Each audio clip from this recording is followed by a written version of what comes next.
Have you ever noticed that the hardest places to leave sometimes have no locks at all? Rapunzel lived in a tower, a very tall tower. There was no door. No one was guarding her. She even had hair long enough to reach the ground. If she truly wanted to leave, she could have. But she never did. Because what really kept her there was never the tower itself. It was the voice inside her, the one she had listened to for so many years. You're not good enough. You can't make it on your own. The world is dangerous.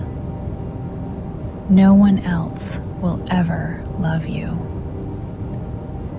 If you have ever found yourself staying somewhere you could have left, telling yourself over and over, just endure a little longer, then tonight, this bedtime story might be for you too. Rapunzel had lived in that tall tower since she was a child.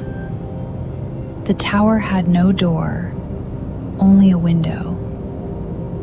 Outside, there were stars, distant lights, and the faint sounds of a kingdom far away.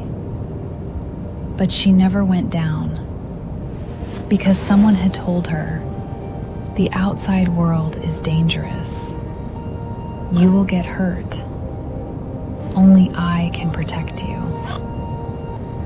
So she learned one thing: to stay here was safer. Do you have a tower like that too? Not one made of stone, but an unfulfilling relationship you can't walk away from. A draining job you feel trapped in. Or a quiet resignation whispering, maybe this is just how life is. So often you think the tower is what imprisons you. But in truth, it is fear. It is anxiety. It is the weight of people-pleasing and the exhaustion of never feeling enough. Rapunzel's tower had everything: books, paint, sunlight streaming through the window in the afternoons. She spent her days drawing, singing, braiding her long golden hair. The days passed, one after another, but she wasn't happy. She had simply forgotten what happiness felt like. Because when unhappiness lasts long enough, it becomes a habit, like a light bulb burning out in a room. At first you notice the darkness, but eventually you start to believe the room was always this dim. Rapunzel never thought about leaving, because someone had told her, you can't do this alone. No one out there will care for you the way I do. She had heard those words so many times that eventually they stopped being someone else's voice. They became her own. Every time she wanted to lean out and look, she pulled herself back in. Every time a small thought arose, maybe I could, she silenced it with, never mind. She retreated for years, until she mistook retreating for love, until she believed that being quiet, obedient, and small was the same as being good. But what she didn't know was this: the tower never had a lock. The door was always there. She just never let herself look in that direction. Night fell. Rapunzel sat by the window.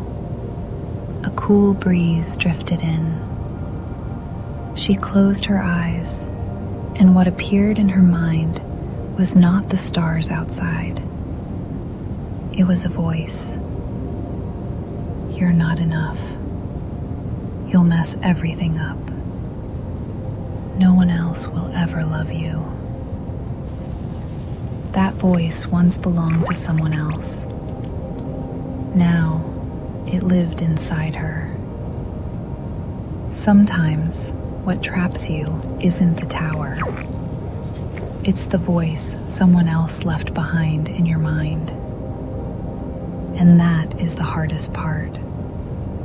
Because you think you've moved on, but their words still play on repeat, like an old cassette tape that starts whispering, "You can't," every time you try to step forward.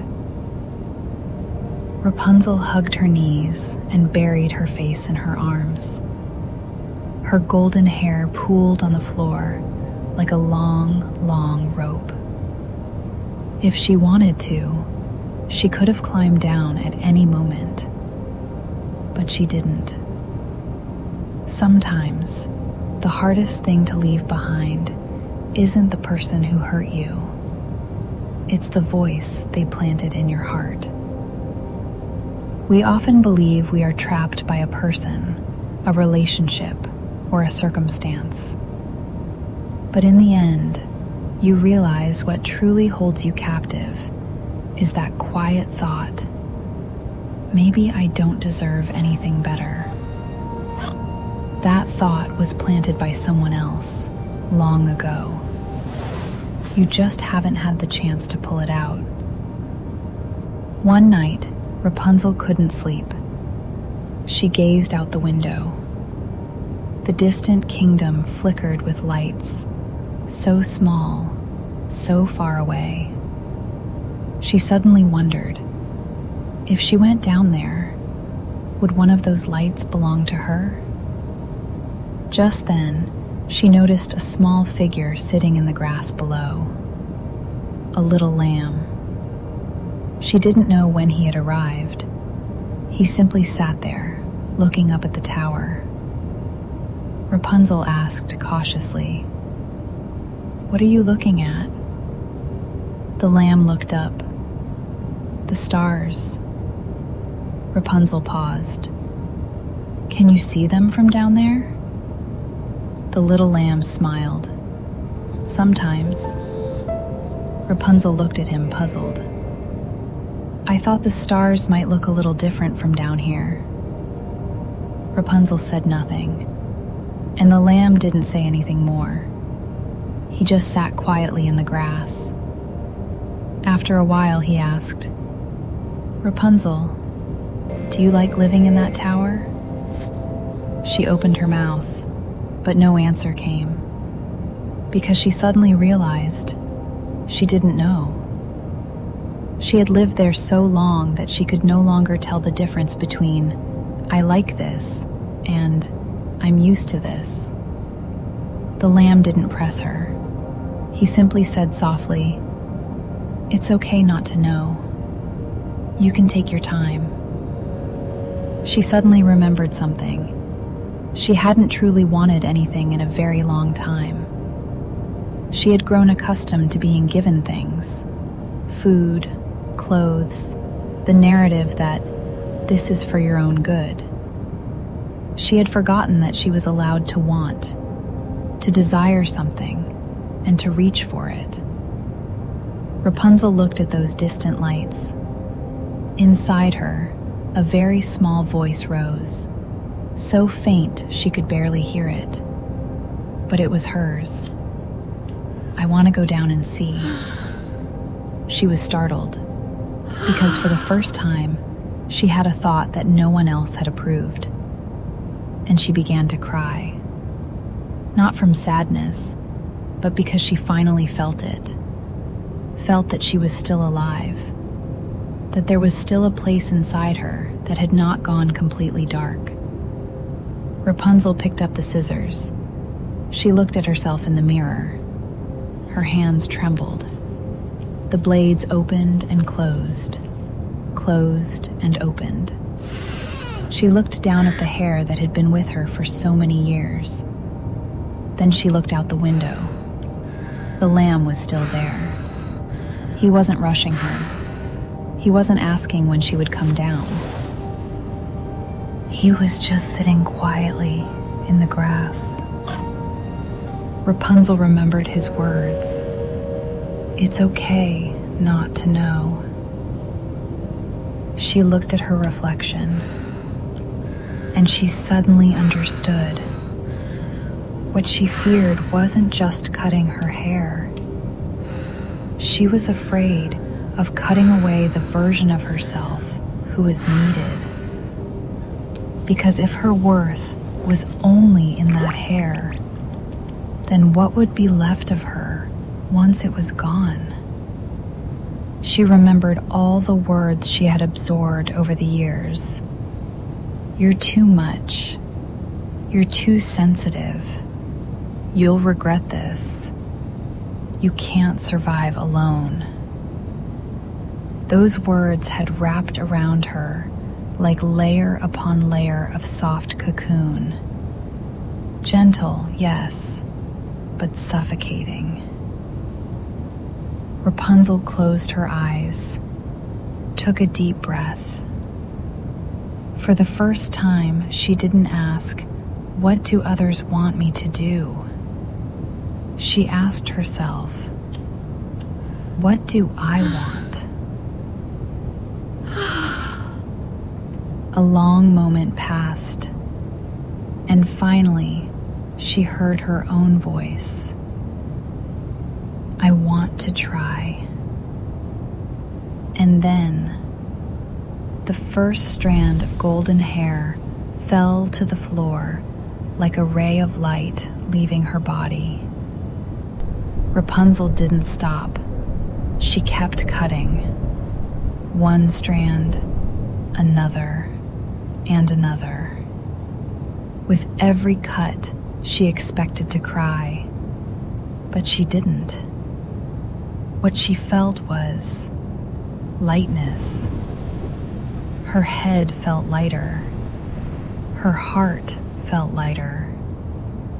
The expectations that had entangled her, the fears that weren't hers, the voices that had weighed her down, all of it fell to the ground with the hair. When she finished, short, messy locks framed her face. She looked in the mirror, barely recognizing herself. But that person in the reflection, she was smiling. A tiny, quiet smile. But it was real. She braided the fallen hair into a long rope, lowered it from the window, and then, strand by strand, she climbed down. Not because someone had come to rescue her, but because she finally believed she could walk out on her own. Rapunzel climbed down. Her feet touched the grass for the very first time. She stood there for a long while, as if only now discovering how soft the earth truly is. She looked back at the tower. It was still there, but this time she was standing outside it. The lamb was not far away. Rapunzel looked at him. He smiled. "You did it." Rapunzel shook her head. "You didn't save me." She looked down at her own feet. "I walked down by myself." The lamb nodded. "I know." The grass was soft. The wind was cool. The air carried scents she had never known. But this is not a story that ends with, and they lived happily ever after. Because true freedom isn't the absence of storms. It is finally knowing that when the storm comes, you are allowed to leave. You are allowed to choose yourself. Rapunzel began to walk. She didn't know what lay ahead, but she knew this. Every step from now on was hers. Rapunzel walked forward. The lamb walked beside her, not leading her, not carrying her, just walking alongside. If you too have a tower, if you too have heard that voice, I want you to know you don't have to stay there. Maybe true companionship was never about someone walking the path for you. Maybe it is simply this: in your most afraid moments, having a gentle voice remind you, it's okay. You can take this slowly. I'm right here with you. So tonight, if you have a tower of your own, you don't need to escape it all at once. Just look out the window. Just listen for your own voice. You can take this one step at a time. Good night. The Lamb will walk with you.